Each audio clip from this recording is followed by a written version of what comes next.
नमस्ते। नेपालले संयुक्त राष्ट्र सङ्घको विशिष्ट संस्थाका रूपमा रहेको युनेस्कोको सदस्य सन् 1953 मा लिएको थियो। त्यसपछि सन् 1998 मा मात्र युनेस्कोले नेपालमा आफ्नो कार्यालय स्थापना गरेको थियो। युनेस्कोले नेपालको शिक्षा क्षेत्रको विकासका लागि लामो समयदेखि सहयोग गर्दै आएको छ। त्यति मात्र होइन, युनेस्कोले विज्ञान, सञ्चार तथा संस्कृतिको क्षेत्रमा समेत सहयोग गर्दै आइरहेको छ। संयुक्त राष्ट्र सङ्घले सार्वजनिक गरेको दिगो विकास लक्ष्य अन्तर्गत चौथो लक्ष्यमा शिक्षालाई जोड दिइएको छ। नेपालले यस लक्ष्यलाई प्राप्त गर्नका लागि के कस्तो काम गरिरहेको छ, यो लक्ष्य प्राप्त गर्न के चुनौती छन्, युनेस्कोले नेपालको विज्ञान र संस्कृतिको क्षेत्रमा के काम गरिरहेको छ भन्ने विषयमा छलफल गर्नका लागि आज हामीले यस स्टुडियोमा बोलाएका छौँ नेपालको लागि युनेस्कोका प्रतिनिधि Michael क्रफ्टलाई। Michael Croft, welcome to our program. Namaste. Thank you very much for inviting me today. Thank you. UNESCO serves as the primary intergovernmental UN agency, supporting member states in areas such as education, science, culture, communication, and etc. In relation to Nepal, what are the key priorities outlined in the country strategy, that is the 2023 to 2027, which is formulated by the UNESCO? I think it's good when I answer, in terms of answering the question, also to maybe just answer something a little bit about the process of doing that. For us, to be honest with you, that upon looking at our program a couple of years ago, we thought that Nepal is really a society and a country that's really in a transition, and that that we have to be very careful in terms of our programming and make sure that we match well, let's say, the expectations of Nepalis and also what Nepal needs today. And we are 8 years past the earthquake. We are moving into a different geopolitical situation, etc., opportunities and challenges. For us, it was really about matching the priorities of Nepal as articulated to us by the different ministries with whom we work, and finding the match between those and our own institutional priorities. UNESCO Kathmandu office is an office which is located in Sanapa, but it's UNESCO that implements here. And so in order for us to bring in the whole organization, the sectors at headquarters, the regional offices, the institutes, my colleagues, they need to see themselves in what we're doing. And so really it was trying to identify where Nepali priorities meet UNESCO institutional programs and that we could be strong. So what that looks like is in education, for instance, a big focus now on helping, federalism be articulated in the education sector. The local authorities, as you know, in the provinces and the palikas, they have new responsibilities, new authorities for delivering education, but not so much experience and not so much, technical knowledge. One of the big asks, and I think this is an ask of the government across the UN system, please help us implement in the correct way the federal project. So that for us as an agency in education, which is very much concerned and built to work with ministries of education to do planning, that's certainly one thing. The other thing, looking around in the sector, there are a lot of actors in the education sector. There are a lot of national actors, there are a lot of NGOs, there are a lot of INGOs, there are a lot of development partners, UN agencies. Well, where does UNESCO fit into that? And what we saw was that we also saw there was a lot of, there's a lot of energy and movement and resources in general education. And by that, I simply mean primary and secondary education. But when we look at higher education, not so much. UNESCO is maybe unique in that it is one of the only agencies, or one of the few agencies, which has a sector-wide approach. So we look at education from early childhood development all the way to higher education. Now, we can't be, engaged in the same way across all the subsectors of education, so we have to pick what makes sense. And for us, higher education, it made sense to look at that. Nepal, how to say, has ambitious development targets. We have the LDC graduation ahead of us, et cetera, et cetera. In order for Nepal to develop and realize the graduation, we need Nepalis with skills, not just practical skills also, but also the intellectual skills to guide the country and to lead the country. And for this, the higher education sector cannot be ignored. And we know, how to say, that many Nepalis have gone abroad for higher education. This is something, it's a phenomenon. We're not going to change that completely. But they should ideally have the option of doing something in the country. And there's a big expansion in higher education now, it seems. There's a lot of universities being considered, proposed, built, but according to what vision and to what need. And so this is why we're working with the government and with the ministry to determine what is Nepal's vision for higher education, and then what does Nepal need for that. And then finally, I think the last thing is very much on quality. Access in Nepal, we can say, if we're generalizing, it's not an issue. People have access to education. But in terms of the quality of education, there are certain challenges. And so we work with our partners and with the government to find the key areas how to make these improve. In science, well, first of all, we didn't really have a strong science program in Nepal. And this was one of the big asks from the government for when I came. They said, Michael, please, science. We need more science. In the age of climate change, in the age of pandemics, science has become very, very, very important to the member states. And so that's something that we want to invest in here. Just speaking very quickly, one of the things which we've determined which would be interesting in Nepal is the Local and Indigenous Knowledge Systems program. UNESCO has a program called Local Indigenous Knowledge Systems, or LINKS, which is a global program, 25 years old. In the context of Nepal, where there's a lot of traditional local and indigenous knowledge that still maybe hasn't been documented, isn't really known, and especially with the indigenous community in terms of demographics being so significant here, it makes sense also to put that here. Another thing which we want to do is really have the platform Women in Science, to sort of highlight and connect and expose the great work that a lot of women scientists are doing, both in Nepal but also in the diaspora, in industry. Diaspora. Exactly, and to make the links between them. And then ICIMOD, I think that the International Center for Integrated Mountain Development, I didn't know this until I came here, but I was very, how to say, every exchange I had with ICIMOD colleagues about, let's say, the work in the cryosphere in the mountain regions was quite interesting. And I said, I like talking with you people, it's so easy. They said, well, UNESCO created ICIMOD. And I didn't know that, but UNESCO was a creation of the government of Nepal. Sorry, ICIMOD was a creation of the government of Nepal and UNESCO back in the early 80s. We want to really revitalize the connection with ICIMOD as an important player here. Finally, with regard to culture, wow, I mean, what an impressive array of natural and cultural heritage this country has, and I think that for me this is really the superpower of Nepal is really in its culture. So I mean we want to work to protect and promote that heritage, but the other thing that we wanted to do, which is a bit different for us, was to really lean into the creative and cultural industries, because this, how to say, this intense cultural diversity that's present in your country and the way it mixes and mashes and sort of comes together makes how to say, this country very, very talented, naturally talented in terms of creation. And we can see it in all the amazing things that are happening in Kathmandu, and this is something important as well. Regarding education, UNESCO has emphasized the importance of education recovery, resilience, and reimagination. Could you provide further details on how these objectives would be achieved? Sure.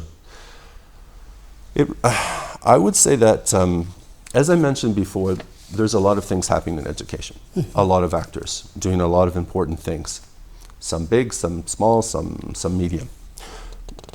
Where UNESCO, I think, where UNESCO's role is, I said that we had that sector-wide approach, is really I think, to try to help influence the education sector and draw attention to what's coming tomorrow in terms of the future of education.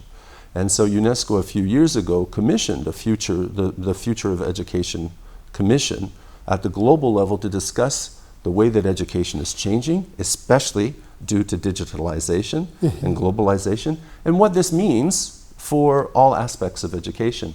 So for us, where we can add value, or where we believe that we can add value, is not to jump in and grasp one of the problems of the day to a certain extent, but it's more to work with the ministry and the partners to talk about, listen, even while we're dealing with this present issue today, this is what we have to be thinking about tomorrow.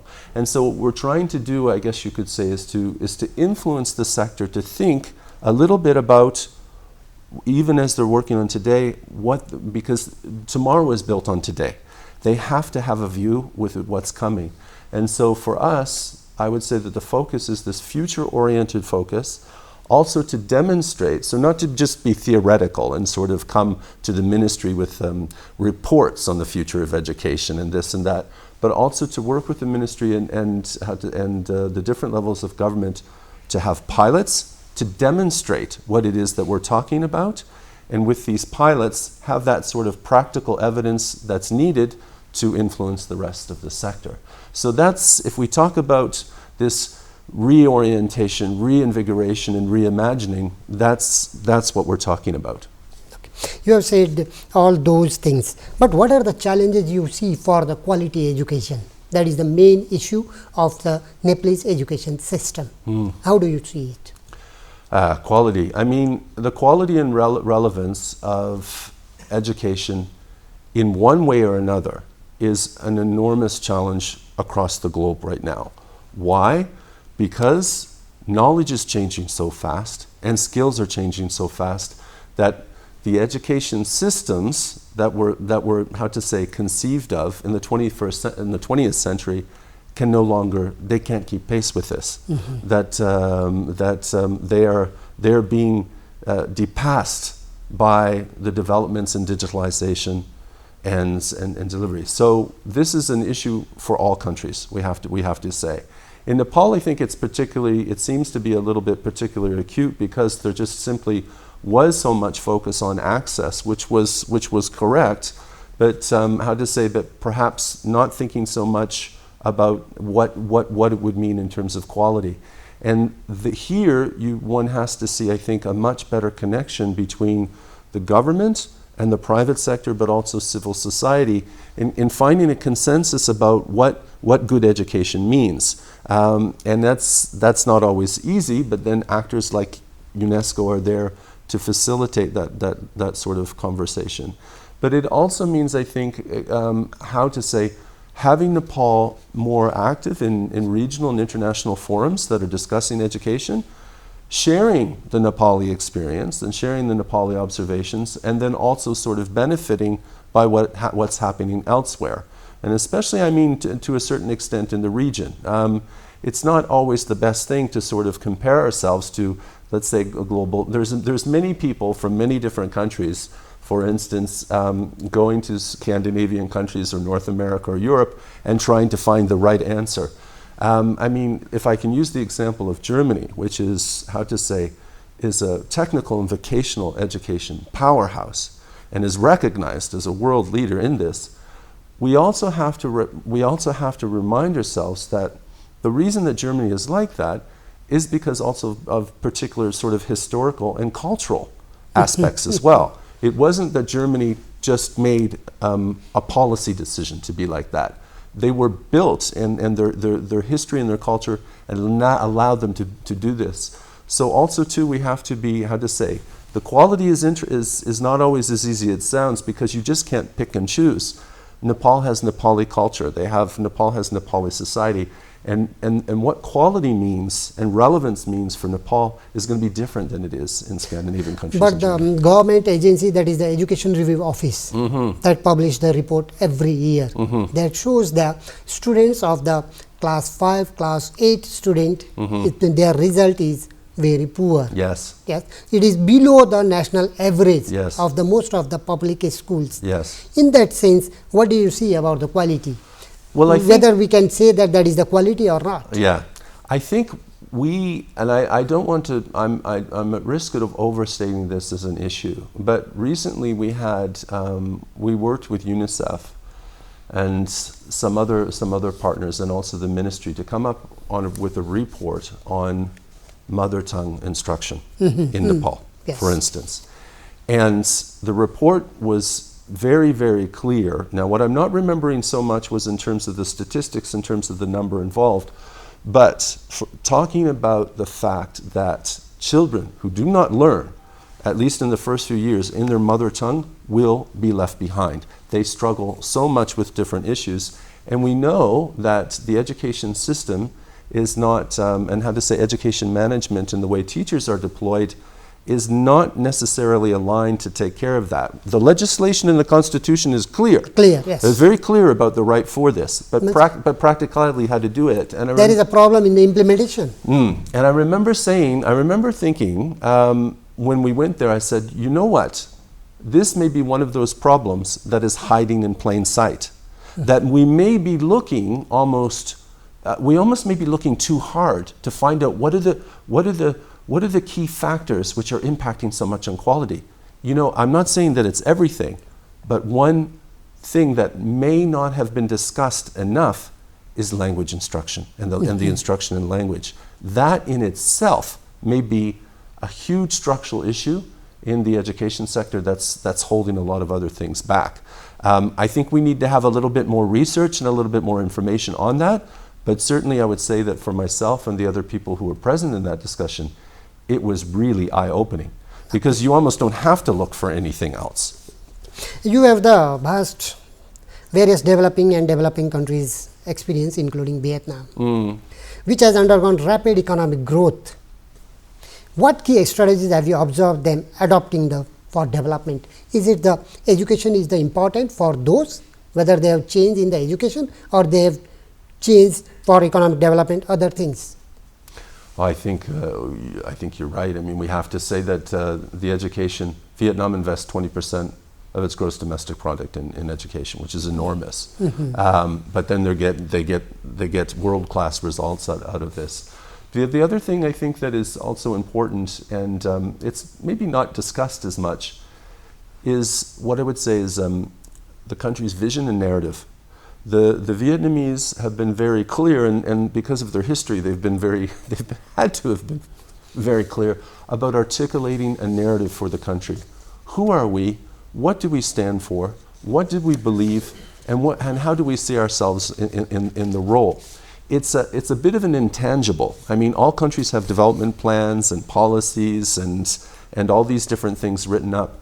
The narrative, though, which is related to the image of a country, is very, very important. And I think the countries where I have worked, where things have clicked, they have had strong narratives. And that's one of the things that, that we would like also to assist our Nepali partners in the government to articulate that narrative about Nepal, because I have to say that Nepal, the image that Nepal has in the world, or the understanding, Kanak Dixit says it very well. Nepal is understood, and I think that this is something also that UNESCO, through its validations and designations of things, and this being a very special country for us, has a role to play. You have said that Vietnam has invested 20% of its annual budget to the education sector.